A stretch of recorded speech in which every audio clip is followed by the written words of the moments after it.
Hello students, welcome to ATP star. आज जो chapter हम हमारे मिनी शॉर्ट सीरीज में डिस्कस करने वाले हैं वो है agriculture, the most easiest chapter. ऐसा नहीं है कि फर्स्ट टाइम इंट्रोडक्शन हुआ है, हम पहले भी प्रीवियस क्लासेस में इसको पढ़ चुके हैं। बस मेन थिंग ये है कि थोड़ा सा इलैबोरेशन हुआ है।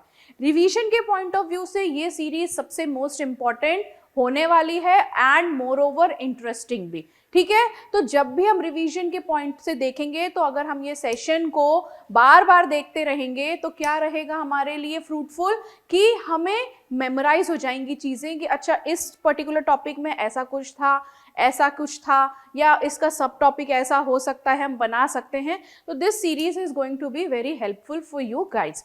तो यहाँ पर बेसिकली एग्रीकल्चर होता क्या है ये हमें पता है, दैट इज योर खेती किसानी।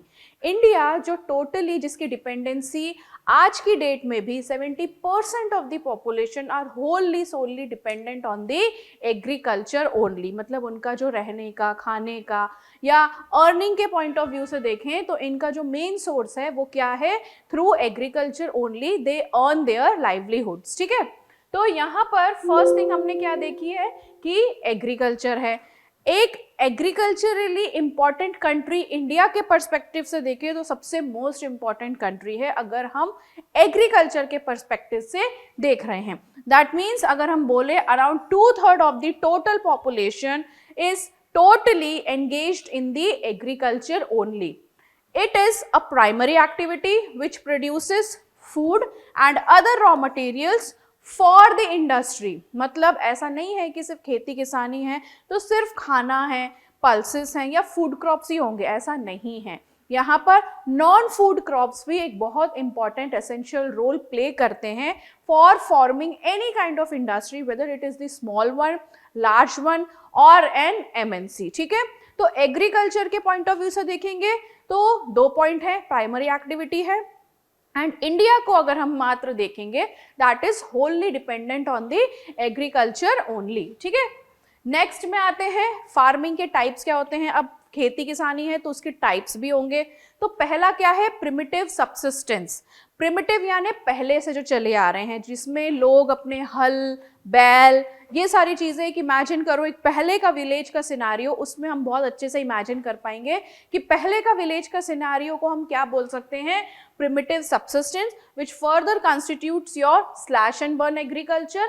ठीक है, जो लोग क्या करते थे, स्लैश एंड बर्न इजीली हमें पता है क्या होता है, उस पर्टिकुलर एरिया को जलाकर वापस से उसकी जो फर्टिलिटी लूज कर गई है वो उसको रीगेन करने में हेल्प करती है। नेक्स्ट आता है हमारा क्या, इंटेंसिव सबसिस्टेंस फार्मिंग, जिसमें कि सबसे ज़्यादा हाई पॉपुलेशन जो प्रेशर होता है, हाई पॉपुलेशन जो एरिया है वहाँ पर प्रेशर को जो लैंड होता है उसमें सबसे ज़्यादा प्रेशर होता है, because that land is highly populated है तो खाने पीने की चीज़ें भी ज़्यादा लगेगी उस पर्टिकुलर एरिया में। तो दूसरा जो हमारा टाइप्स ऑफ फार्मिंग आ जाता है that is known as what, your intensive subsistence farming.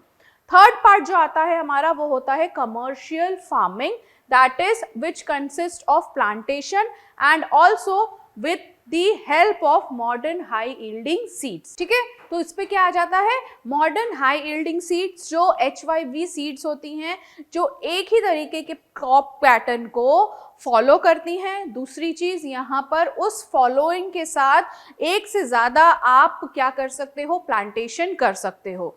Next also 3 के साथ 4th is also included, that is the plantation. Plantation क्या होता है, is a form of commercial farming only where crops are grown for the profit.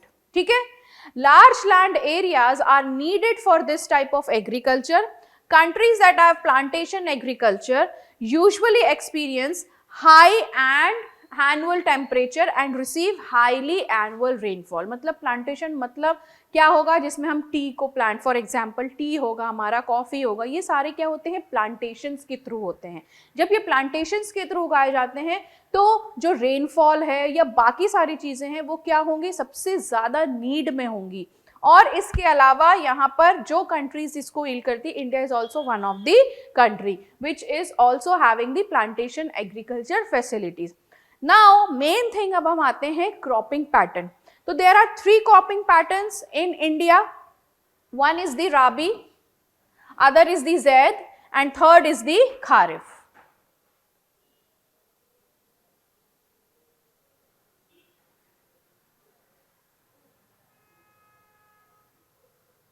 ठीक है, तो राबी पहले में क्या आ जाएगी, grown with in winter and harvested in summer. Most important thing to remember in this chapter is the cropping pattern. Mainly 3 cropping pattern है हमारे, राबी, खारिफ एंड ज़ैद. ठीक है, पहला जो है राबी, समझना है, ध्यान में देखना है कि जो राबी होती है वो कब उगाई जाती है. Rabi crops are grown with in the winter and harvested in summer.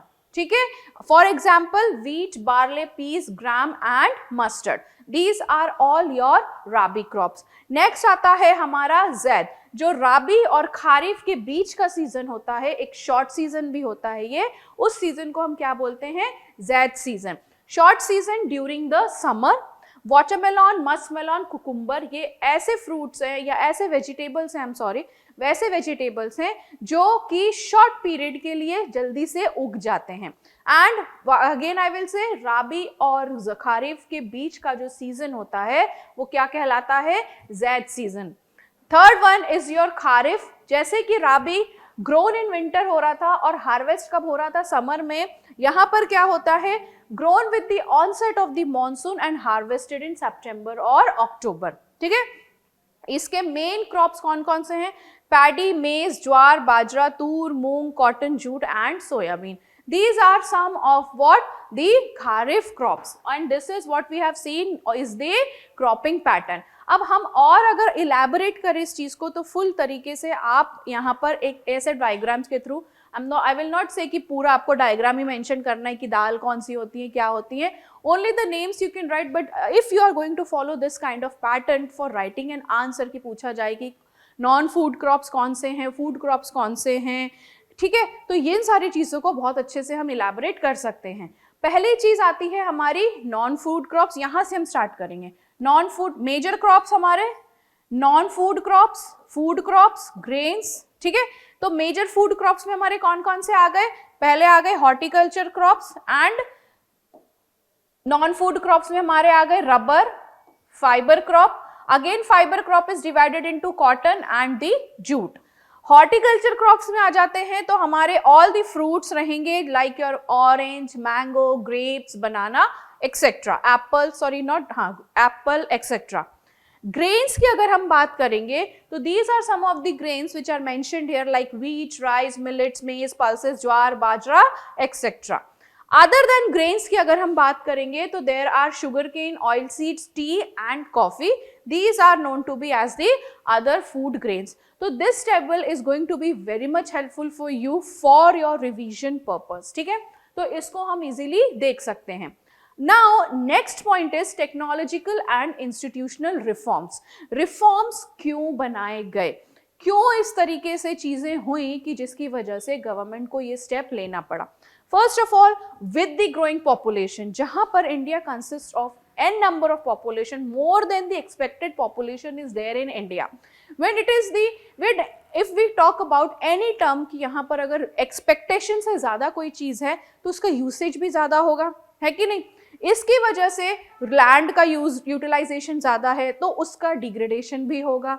Ground water level बहुत ज़्यादा नीचे गिर गया है, जहाँ पर वो इस लेवल पे होता था अब वो धीरे धीरे धीरे धीरे खसकते एकदम डाउनवर्ड्स हो गया है. ठीक है, तो यहाँ पर क्यों ओवर यूटिलाइजेशन ऑफ रिसोर्सेज हो रहे हैं, ओवर यूटिलाइजेशन ऑफ लैंड हो रहे हैं, high use of high yielding variety of seeds का यूज हो रहा है. पहले के टाइम पे क्या होता था, जब प्रिमिटिव सब्सिस्टेंस फार्मिंग की बात करें तो उस समय पे क्या होता था, जो सीजन है जिसका, उस सीजन में ही आपको आपके फूड क्रॉप्स मिलेंगे, वेदर इट इज पल्सेस और ग्रेन्स, एनीथिंग. लेकिन विद द चेंजिंग पैटर्न यहाँ पर जब पॉपुलेशन रेज हुई तब क्या होने लग गई चीज़ें कि आज की डेट में you are going to find the vegetables which you used to feel or which we used to eat in the winter or in the summer. तो आज आपको 12 months ये चीज़ें अवेलेबल होती हैं. जो जहाँ पहले किसी चीज़ का क्रेज़ होता था कि ठंडी आएगी तो हाँ भाई गाजर का हलवा मिलेगा, आज की डेट में इजीली आपको गाजर का हलवा 12 months मिल जाता है. कहीं ना कहीं पर ऐसी सिचुएशन बैठती है. तो this is what the use of high yielding variety of seeds, HYV seeds का बहुत ज़्यादा यूसेज है, जिसकी वजह से पॉपुलेशन का एक मेन कारण है, और दूसरा क्या है, ओवर यूटिलाइजेशन ऑफ रिसोर्सेज हो रहा है, ओवर यूटिलाइजेशन ऑफ लैंड हो रहा है, सॉइल अपनी फर्टिलिटी खोती जा रही है, एक अलग से ऑर्गेनिक मटेरियल पे चीज़ें ज़्यादा जा रही हैं जो ऑलरेडी पहले के लोग ऑर्गेनिक थिंग्स पे ही यूज़ होते थे, क्योंकि ओवर यूटिलाइजेशन किसी भी चीज़ का नहीं होता था। ठीक है, अब यहाँ पर क्योंकि 60% of the population depends directly on the agriculture, तो रिफॉर्म्स तो जरूरी हैं ही, है ना। अगेन यहाँ पर क्या हुआ, अगर 1960 और 70 की बात करें, the government embarked upon taking initiatives for agricultural reforms, like green revolutions हुए, व्हाइट रिवॉल्यूशंस हुए, ठीक है, इस तरीके की चीजें हुई।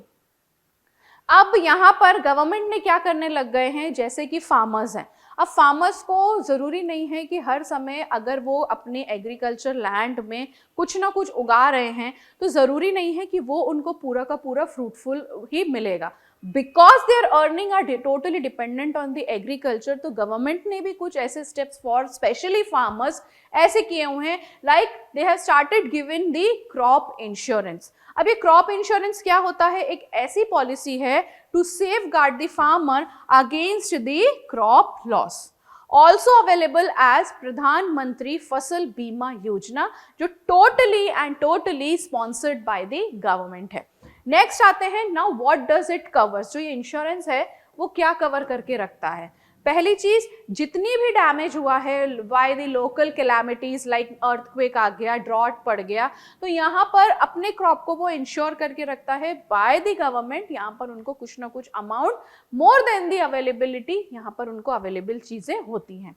Risk related to sowing, planting और जर्मिनेशन, हो सकता है उन्होंने क्या किया हो, खेत में अपने काम करे हों, ग्रेन्स लगाए हों, लेकिन वो ग्रेन्स को क्या हो गया, कीड़े खा गए। अगर कीड़े लग गए तो यहाँ पे उनकी पूरी की पूरी फसल जो फार्मिंग थी वो बर्बाद हो गई, तो उसकी वजह से क्या हुआ, यहाँ पे भी वो इंश्योरेंस कवर्ड है, तो उनको ज़्यादा लॉस नहीं झेलना पड़ता। Loss to the standing crop etcetera, यहाँ पर damage to post harvested crop. तो these are some of the points which you can write on your answer। इसको थोड़ा और हम elaborate कर सकते हैं। Only the points I have mentioned, mainly crop insurance क्या है, इसमें हमने ये देखा। नेक्स्ट चीज क्या आती है हमारी, और क्या दिया हुआ है गवर्नमेंट ने, किसान credit card scheme which has given by the ministry of finance, यहाँ पर जो इंडिया के थ्रू मिली हुई है। यहाँ पे क्या है, KCC scheme was introduced for issue of KCC to farmers so that they may use them to reality purchase agriculture inputs such as seeds, fertilizers, pesticides, etc. and draw cash for their production needs। इस तरीके से किसान credit card योजना का यहाँ पर farmers जो हैं, मेनली जो किसान हैं, वो यूज करते हैं। अब यहाँ पे क्या है, वो स्कीम किस किस के हैं, किस किस से रिलेटेड है। पहली चीज, इशू ऑफ ATM होता है यहाँ पे, एनेबल्ड रुपे डेबिट कार्ड, ठीक है।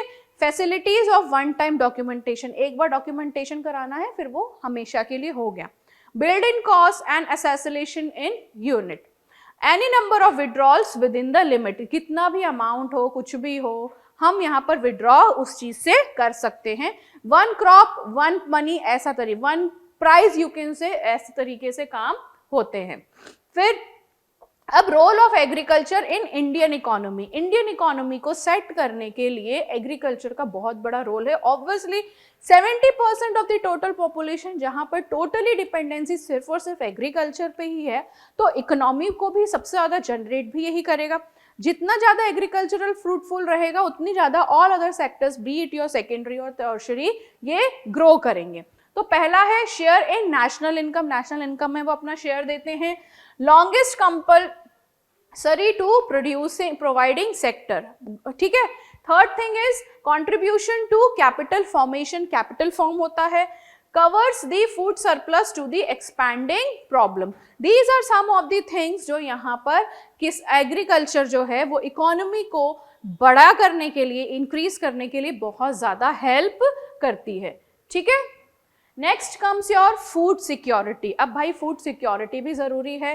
फूड की जहां पर सिक्योरिटी है that is known to be as the food security. तो ऐसा हमें आंसर में नहीं लिखना है, हमें क्या करना है, उसको प्रॉपर फ्रेम करना है। I am just explaining you कि फूड सिक्योरिटी होती क्या है। फूड की जो सिक्योरिटी है, फूड की सिक्योरिटी अब कौन देगा, ओनली द गवर्नमेंट। तो यहाँ पे 4 फैक्टर्स में फूड सिक्योरिटी चलती है। Availability, that is how much availability of food is there so that all the population are having the easily things. Next is your accessibility, कौन कौन है जो उसको access कर पा रहे हैं, be it poor, below poverty line people और above poverty line people, main चीज है यहाँ पर। स्टेबिलिटी, किस तरीके की स्टेबिलिटी है कि अगर आज हमें ये फूड है तो हमें आने वाले 10 साल में या 5 साल में या 2 साल में जो भी जितने भी हैं उसमें वो स्टेबिलिटी मेंटेन्ड रहेगी। Next is utilization. To meet their nutritional needs, people must have to access the sufficient quantity of diversity of foods. ठीक है, तो इस तरीके से जो फूड सिक्योरिटी है हमारी वो 4 फैक्टर्स पे चलती है, availability, accessibility and what your stability and also the utilization, कि हम किस तरीके से उस फूड को अपने यूटिलाइज कर रहे हैं so that it is used for today also and for the future generations also, जो एक्चुअली में इन सारी चीजों से क्या हो रही हैं, बहुत ज्यादा पीछे होते जा रहे हैं। ठीक है, so this is what your food security. Now अब ग्लोबलाइजेशन पे क्या इम्पैक्ट आता है ऑफ इंडियन इकोनॉमी। अगर इंडियन इकोनॉमी की बात कर रहे हैं तो इसमें ग्लोबलाइजेशन का कितना बड़ा रोल है। पहले तो पॉजिटिव रोल है क्योंकि almost all spheres of economic and social life and virtually no negative effect. ठीक है, India's economic growth has been high क्योंकि एग्रीकल्चर है तो एक्सपोर्ट सबसे ज्यादा होता है। एक्सपोर्ट जहां ज्यादा होगा तो फेवरेबल रहेगा, इंपोर्ट ज्यादा होगा तो क्या होगा, किसी भी कंट्री के लिए वो अनफेवरेबल रहेगा। तो जहां पर एक्सपोर्ट ज्यादा है थ्रू एग्रीकल्चर ओनली, यहाँ पे एन नंबर ऑफ इंडस्ट्रीज है, हर तरीके की चीजें हैं, food crops, non food crops, तो ये एक्सपोर्ट होते हैं तो इकोनॉमी ग्रो करती है। ग्लोबली भी यहाँ पर क्या चीजें हो रही हैं, ग्लोबलाइजेशन बढ़ा रही हैं। एक कंट्री से दूसरी कंट्री चीजें जा रही हैं, वहां से चीजें जो आ रही हैं वो इतना ज्यादा नहीं है क्योंकि already we are the producers of every single thing. तो नाउअडेज एक्सपोर्टिंग जहां ज्यादा है तो एग्रीकल्चर का इम्पैक्ट भी ज्यादा है, ग्लोबलाइजेशन भी ग्रो कर रहा है। ठीक है, तो this is the impact of globalization of Indian economy. तो ऐसे ही और शॉर्ट्स के लिए आप हमारे ATP स्टार के टेलीग्राम चैनल को ज्वाइन कर सकते हैं, जहां पर आपको इस सेशन से रिलेटेड कोई भी क्वेरी हो PDF फॉर्म में ये आपको अवेलेबल भी हो जाएगा और दूसरे सब्जेक्ट्स भी आपको इक्वली इसी तरीके से प्रोवाइड किए जाएंगे। ठीक है, थैंक यू।